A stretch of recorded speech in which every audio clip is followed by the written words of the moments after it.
Chapter 1082. Wilbur dodged the attack and looked at Yannick coldly. Yannick was stunned.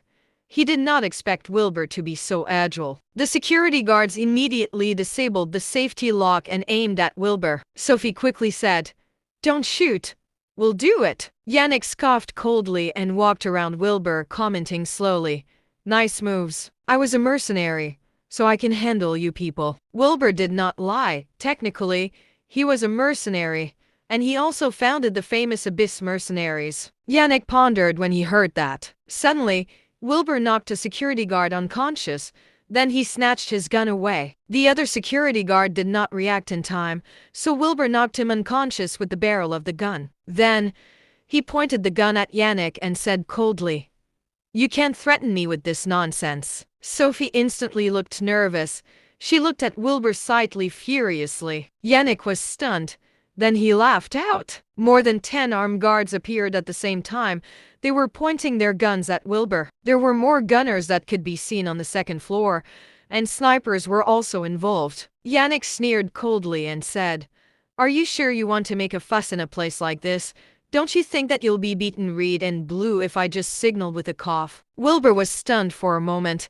Then he slowly dropped the gun to the floor. More armed guards came over, and they pushed their guns against Wilbur. Yannick said, "Follow me to continue with the tour." With that said, they were forced to continue the tour. They saw prisoners getting drained of blood in the cells. There were a few bottles of dark red liquid next to them. A man was hung in a prison cell, barely alive. His blood was draining out, but the draining did not stop. Someone was getting beaten in a prison cell, suffering from physical torture. He was also forced to eat feces. It was brutal and extremely disgusting. There were 2 doctors in a prison cell. They used simple and low-quality medical equipment to remove the organs of an unconscious man.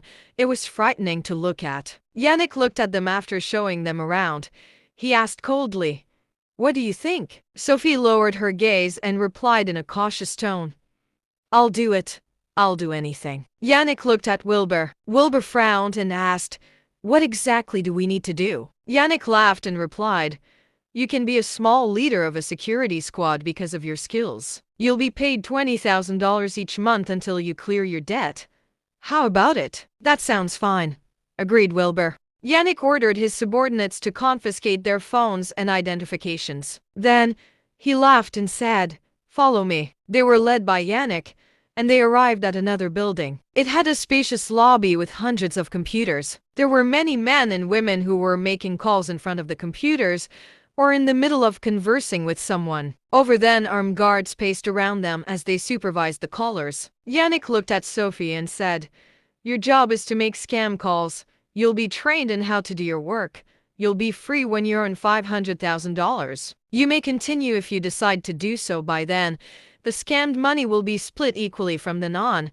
You may also leave if you don't want to continue." Yannick told the truth without hiding any details. Sophie kept nodding cautiously. Just then, a glamorously dressed woman in her 30s walked over to take Sophie away. "Follow me."